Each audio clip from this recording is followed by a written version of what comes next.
Good morning সবাইকে। সবাই কেমন আছো শ্রেয়াস লাইফস্টাইলে? তো এইখানে ভিডিওতে তোমরা দেখতে পাচ্ছ আমি কথা বলছি, কিন্তু আমার ভয়েসটা তোমরা পাবে না, কারণ আমার ফোনটা তখন জানি না কেন চোকড করে গেছিলো আর কি। চোকড বলবো বা যাই হোক, ফোনটা প্রবলেম করেছিল। আমি গাড়িতেও যখন উঠে ভিডিও নিচ্ছি তখনও, তারপর আমি যখন ভিডিওটা দেখতে গেছি দেখি আমার ভিডিও ক্লিপিংসগুলো আছে, কিন্তু আমার ভিডিওতে ভয়েস ওঠেনি।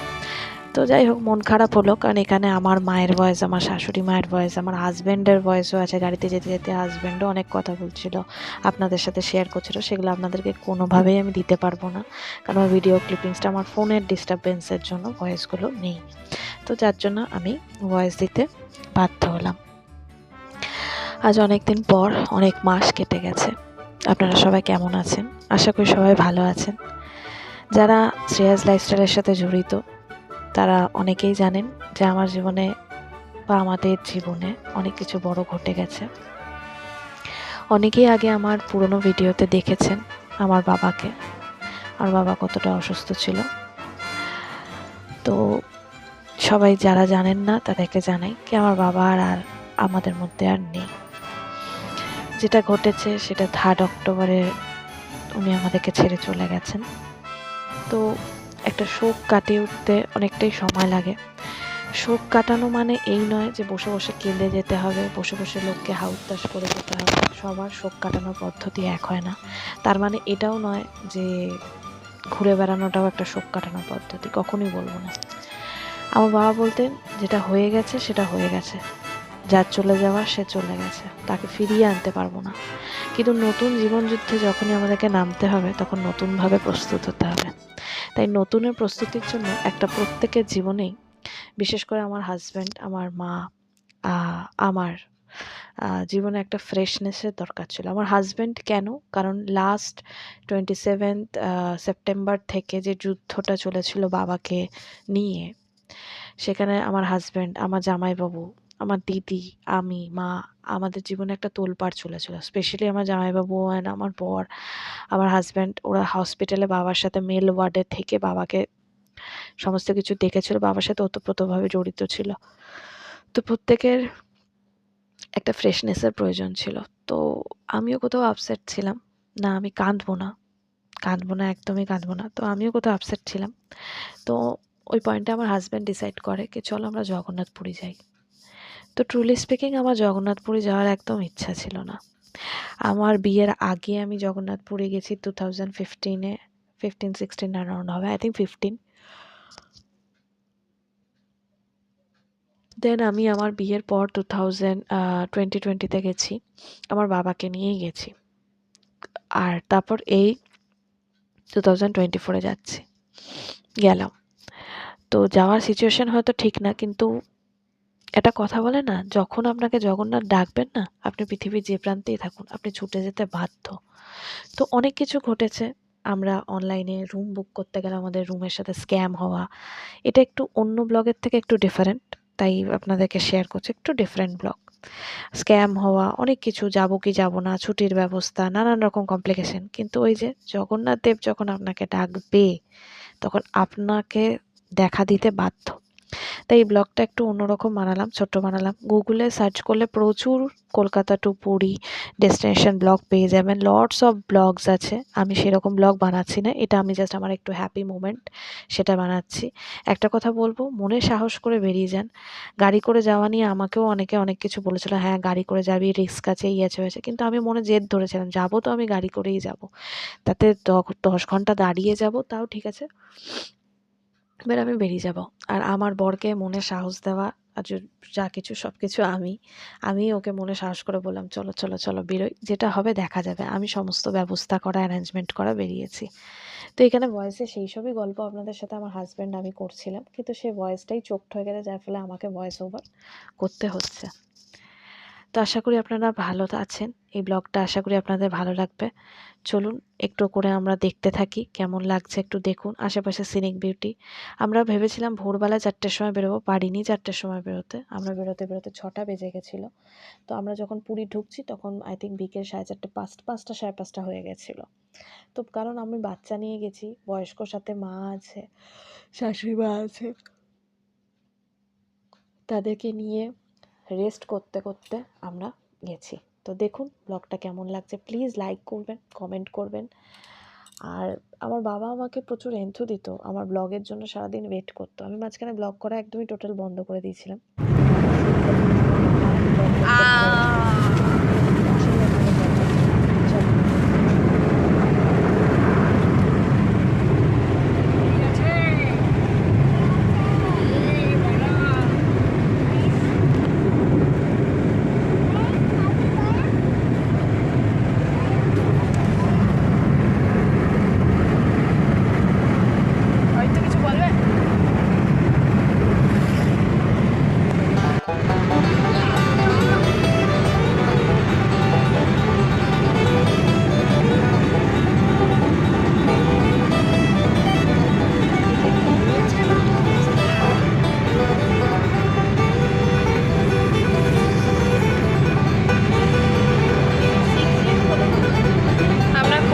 ক্রস করে গেছি।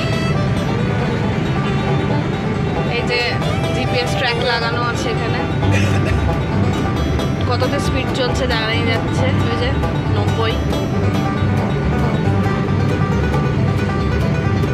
বালাসর টুকু করছি। এখন সময় বাজছে 9:09।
এটা শুধু আমরা কিরকম ভাবে যাচ্ছি সেই কিছু মেমোরিজ আপনাদের সাথে শেয়ার করছি। দেখতে থাকি।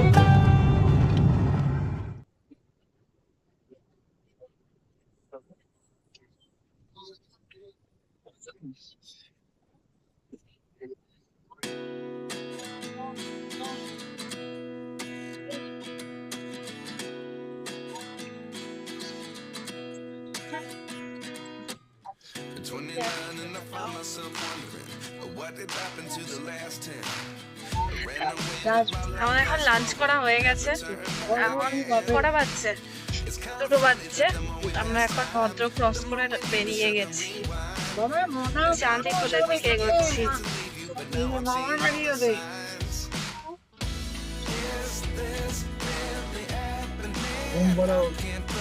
দেখেছিস ওদেরকে নেট হচ্ছে বাবা।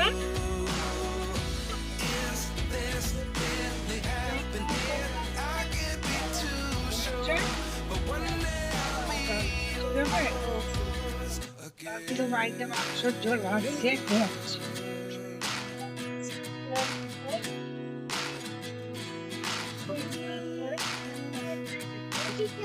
Life lessons come 1 in a dozen. The other 11 get something from nothing. I sit here looking for an answer. Maybe the biggest question was in the last chapter.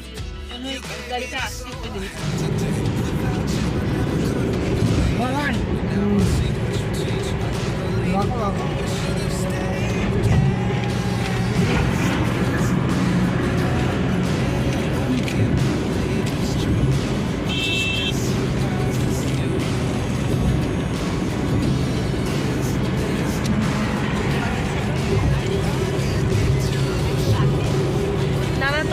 দেখিনি, বারবার মনে করে এটা ওটা বের করা হচ্ছে, তো বের করতে করতে তলায় ঢুকে গেছে।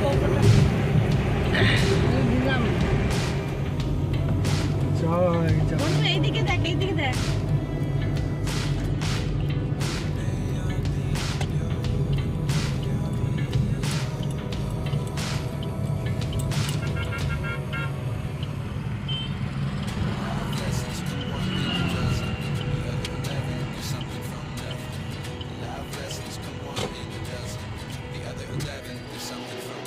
এদিক থেকে এন্ট্রান্স, ওদিকে লিফট আছে ওই পাশে জানলার ওখানে।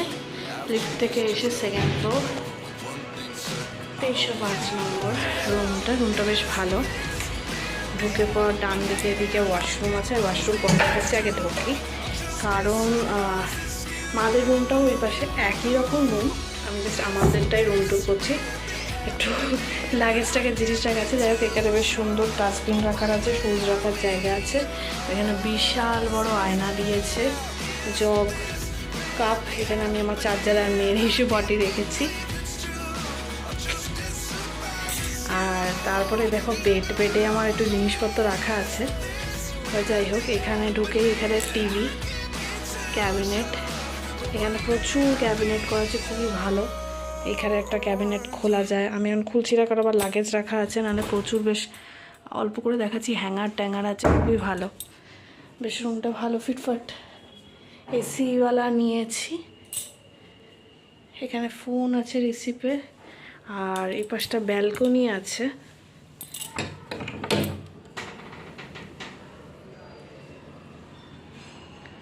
বাট এটা সি ফেসিং ব্যালকনি নয়, এটা জাস্ট এমনি সাইডের ব্যালকনি। তো আমি দেখিয়ে দিই কেমন লাগলো রুমটা, আপনাদের বলবেন। আর মাদের রুমটাও সেমই, তাই আলাদা করে মাদের রুমের রুমটাও দেখালাম না। আর আমার ফোনে চার্জ নেই, সরি। তো সেই জন্য আমি এখনই দেখিয়ে দিলাম। আমি ফোনটা চার্জে দেবো, তারপরে আজকের ফার্স্ট ডের শ্যুট হবে। তো এটা রইল আমার রুম ট্যুর। আপনারা আসলে এই রুমে থাকতে পারেন। হোটেলের নাম বিনায়ক। আমি ডেসক্রিপশানে ফোন নাম্বার সব কিছু লিঙ্ক করে দেবো, আপনারা দেখতে পারেন। Good morning everyone, this is a day 2 from Puri, from Binayak hotel. তো এখন বাজছে সকাল, কটা বলবো, সকাল বললেও লজ্জা হবে, আরে 9:30 বাজছে। তো চলো ভেতরে ঢুকে আমি স্টার্ট করি।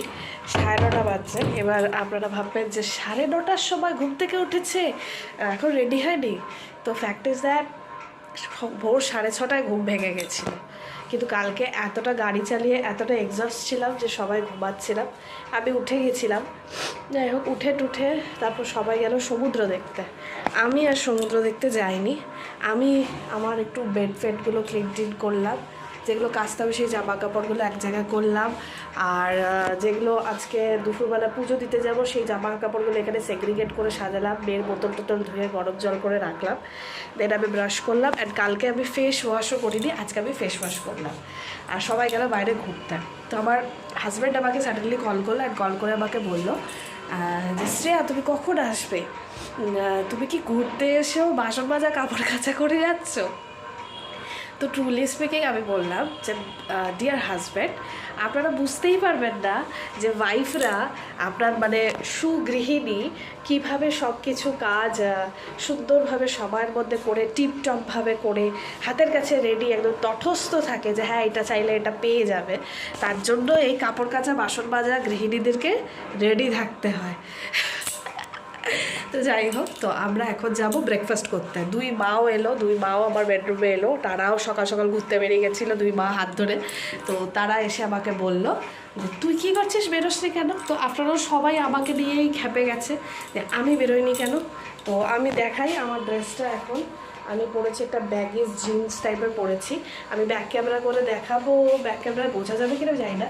যাই হোক, এখান থেকে বোঝা যাবে। আমি একটা ঢিলা ঢালা টি শার্ট পরেছি, একটা ব্যাগিজ জিন্স পরেছি। আপাততর জন্য ব্রাশ করেছি। আর এই যে কালকে চুল ছাড়াইনি, আবার এই লম্বা চুল ছাড়ালাম। আর বাস জাস্ট লিপ বাম দিয়েছি। এবার যাবো ব্রেকফাস্ট করতে। অ্যান্ড আফটার ব্রেকফাস্ট এসে পর মেয়েকে ব্রেকফাস্ট করাবো। অ্যান্ড মেয়েকে ব্রেকফাস্ট করিয়ে আমরা স্নান টান করে হোটেলে খেয়ে 1টা-1:30টার মধ্যে বেরোবো মন্দিরের উদ্দেশ্যে। 3টে সাড়ে 3টের সময় পুজো দিতে। জানি না জগন্নাথ দর্শন কিভাবে করব। লাস্ট টাইম আমি আমার বরের কাঁধে চেপে দর্শন করেছিলাম, আর এবার অলরেডি আমার বরের সাথে তার মেয়ে আছে, তো আমি জানি না কীভাবে হবে, কারণ আমার প্রচণ্ড শ্বাসকষ্ট উঠে যায়, এত ভিড় আমি টলারেট করতে পারি না, আমি নিতে পারি না, আমার খুব দম আটকে আসে, তার উপর মনে করো সর্দিও হয়েছে, কী যে করবো আমি জানি না। তো সবই জগন্নাথের ইচ্ছা, হোপ ফর দি বেস্ট। তো চলো লেটস গো, স্টার্ট করি। একটু ওই রুমে যাওয়া যাক, মারা কী করছে আপনাদের সাথে একটু দেখানো যায়। চলো টাটা, দেখতে থাকো। শ্রেয়াস লাইফস্টাইল ব্লগে সবাইকে স্বাগত, সবাইকে ওয়েলকাম। আর কতবার বলবো আমি জানি না, গতকালের ব্লগটা আমি কতটা শ্যুট করেছি কতটা করিনি জানি না, কারণ মেয়ে খুবই এক্সস্ট হয়ে গেছিলো, তাকে আবার খাওয়ানো দাওয়ানো, ঘুরতে এসে এই কাজগুলো করা, আর মানে নিজেকে রেস্ট দেওয়া হয়ে ওঠে না। কিছু না কিছু কাজ থাকবে, আয়দার মেয়ের জন্য, আয়দার মেয়ে জামা কাপড় ভিজিয়ে বমি করে দেবে, সেই জামা কাপড়ের কাচা, ফ্রেশ করে রাখা, সবার জামা কাপড় এই যে বের করে করে সেগ্রিগেট করে ঘুরতে এসে রাখা, সেই সমস্ত কিছু করে যেটুকু টাইম পাওয়া যায়। এই যে আমি এখন বেডরুমে রয়েছি একা, আমার মনে হয় এটাই আমার ভ্যাকেশন, এইটুকুই টাইম থাকা আর কি। যাই হোক, তো চলো লেটস গো, আগে এগিয়ে দেখি। বাট হ্যাঁ, আই এম ফিলিং রিল্যাক্সড। কে রান্না কী হবে, লাঞ্চ কী হবে, টেনশন নেই, আর তাড়াতাড়ি ঘুম থেকে ওঠার টেনশন নেই। তবুও উঠেছি 6:30, তো বাট ঠিক আছে, ফাইন। সব থেকে ইয়ের ব্যাপার হচ্ছে আমি যে বেডরুমটা থেকেছি, এই বেডরুমটা লাস্ট টাইম আমি যখন এসেছিলাম আমার বিয়ের পর, তখন তো আমি ব্লগ বানাতাম না, বাট আমার ফটোজ আছে। তো তখন আমার মা বাবা, শ্বশুর শাশুড়ি, মাসি শ্বশুর সবাইকে নিয়ে, আমার কাকা কাকিমা সব নিয়ে আমি এসেছিলাম। তখন এই বেডরুমেই আমার বাবা মা ছিল। তো কালকে হঠাৎ করে ঢুকে একটু মনটা খারাপ করছিল যে এই রুমেই বাবা ছিলেন। যদি অন্য রুম হতো অতটা ব্যাপার হতো না, এই রুমটাতে একটু মনটা খারাপ হচ্ছিল, বাট ঠিক আছে, মনটাকে আবার স্টেডি করে নিয়েছি, কারণ এগোতে সবাইকেই হবে। তো পজিটিভ ওয়েতেই এগোনো ভালো। অলওয়েজ বাবা আমাদের সাথে আছে, বাবা আমাদের সাথে অলওয়েজ থাকবে, বাবার ব্লেসিংস আছে বলে আজকে আমি এত দূর আসতে পেরেছি, এত দূর এগোতে পেরেছি জীবনযাত্রায়। বাস এটুকুই আমার জন্য যথেষ্ট। তো চলো বন্ধুরা, আপনারা দেখি ওই ঘরে মারা কী করছে। Stay tune.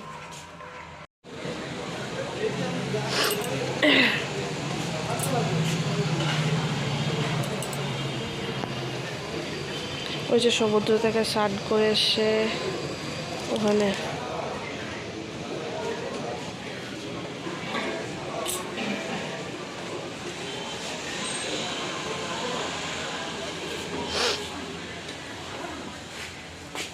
মারা সব রেডি হচ্ছে। কিছু বলবে মা? Good morning. হ্যাঁ, 10টার সময় আমরা গুড মর্নিং করছি, যদিও হয়ে গেছে সকালে গুড মর্নিং। মারা ঘুরতেও গেছে, আমার এখন হচ্ছে। চা খেতে গেছিল সকালে চা খেতে। আমার পোলার আওয়াজ পাওয়া যাচ্ছে, একটু দেখি তো।